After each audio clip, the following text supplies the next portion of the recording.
은퇴했다고 세상과 멀어져야 할까요? 우린 지금도 세상을 보고 있고 느끼고 있고 말할 수 있습니다. 안녕하세요, 여러분. 은퇴부자의 시선 정박사입니다. 오늘도 쉽지 않은 이야기입니다. 가족, 참 듣기 좋은 말입니다. 그런데 말이죠. 요즘은 이 가족이라는 이름이 갈등과 분노, 실망의 이유가 되기도 합니다. 영상 후반에는 갈등이 터지기 전에 반드시 알아야 할 돌봄 대처법과 정부가 마련한 지원 제도까지 정확히 알려드립니다. 나중에 그때 알았더라면 하며 후회하지 않으시도록 말입니다. 최근 통계 보셨습니까? 지금 이 순간에도 전국에서 85만 명이 치매로 등록돼 있습니다. 그분들을 돌보는 가족만 수백만 명에 이릅니다. 그런데 여러분, 이 치매 환자의 절반 이상을 돌보는 사람들이 누군지 아십니까? 바로 또 다른 노인입니다.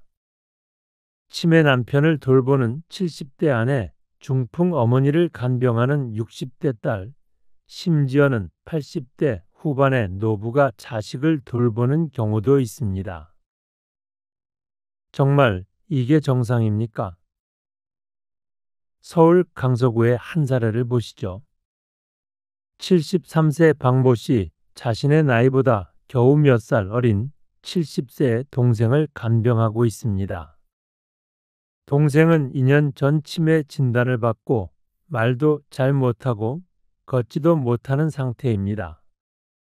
박 씨는 하루 7시간 이상을 붙어서 수발하고 밤에도 두세 번씩 깨야 합니다.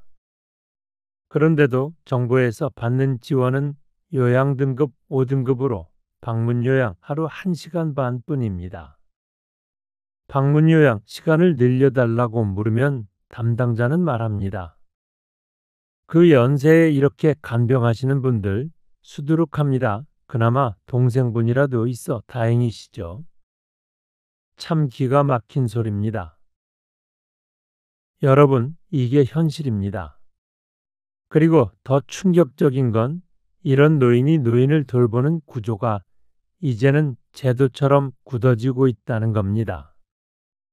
국가가 자식이 아무도 돌보지 않으니 결국 또 노인이 나섭니다. 그걸 보고도 아무 대책 없다는 듯 정부는 말합니다. 지역사회 통합 돌봄 활성화 방안 검토 중입니다. 검토요? 사람은 지금 무너지고 있는데 검토만 수년째 하고 있습니다. 게다가 이런 구조 속에서 갈등은 더 깊어집니다. 돌보는 사람은 몸과 마음이 망가지고 돌봄받는 사람은 눈치를 보며 죄책감에 시달립니다. 누군가의 자녀들이 하는 이런 얘기 한 번쯤 들으셨을 겁니다. 엄마가 치매인데 둘째인 내가 혼자 간병하고 있다며 한숨을 쉽니다. 그러다 어느 날 형제가 모여 말다툼을 합니다. 왜 나만 다 해? 너는 아무것도 안 하잖아. 내가 돈은 보태잖아. 결국 부모 문제로 자식들이 원수가 됩니다. 돌봄은 사랑의 이름으로 시작되지만 계속되면 결국 책임과 분노의 문제가 됩니다. 그리고 또 하나, 정말 믿기 어려운 현실이 있습니다. 노인끼리 서로 돌보는 상황입니다. 말이 좋아 돌봄이지 실상은 체력도 판단력도 모두 떨어진 상황에서 서로 버티고 있는 겁니다. 여기 부산의 한 사례가 있습니다. 76세 남편은 폐질환 환자이고 74세 아내는 무릎 관절염과 고혈압으로 거동이 어렵습니다. 그런데 두 사람 서로가 서로를 챙깁니다. 밥을 해주고 약을 챙겨주고 화장실을 도와줍니다. 요양보호사도 자식도 없습니다. 단둘입니다. 이걸 보고도 아무것도 하지 않는 사회가 과연 정상입니까? 여러분, 돌봄은 노동입니다. 감정 노동이고 체력 노동이고 희생입니다. 그런데 이걸 자식도 아니고 국가도 아니고 노인이 또 다른 노인을 돌보게 한다. 정말 이렇게까지 살아야 하나 싶습니다. 가족 간의 돌봄은 애정만으로 되는 게 아닙니다. 분명한 역할 분담과 제도적 지원 그리고 감정 조절이 필요합니다. 그럼 이제부터 우리가 어떻게 대응해야 하는지 정확히 알려드리겠습니다. 첫째, 돌봄이 시작될 것 같다면 반드시 가족 간 회의를 하십시오. 부담을 한쪽에게만 몰아주면 언젠가 갈등이 폭발합니다. 둘째, 요양 등급 신청은 무조건 서둘러 하십시오.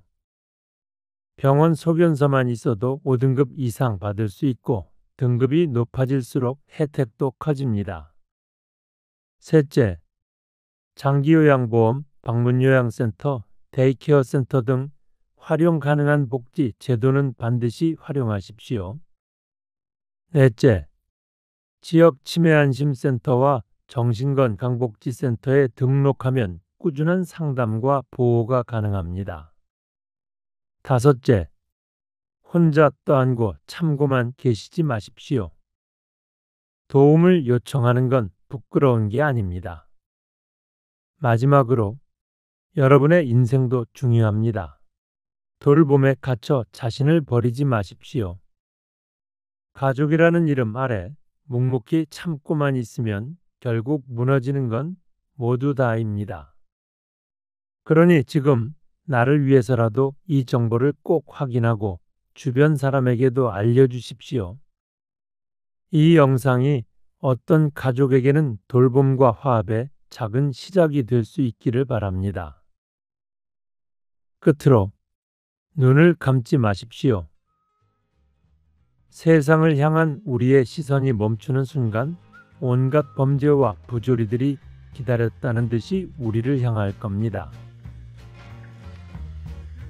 이상 은퇴부자의 시선 정박사였습니다. 오늘도 시청해 주셔서 감사합니다. 오늘 이야기가 마음에 드셨다면 구독과 좋아요 부탁드립니다. 그게 더 많은 진실을 말하게 하는 힘이 됩니다. 감사합니다.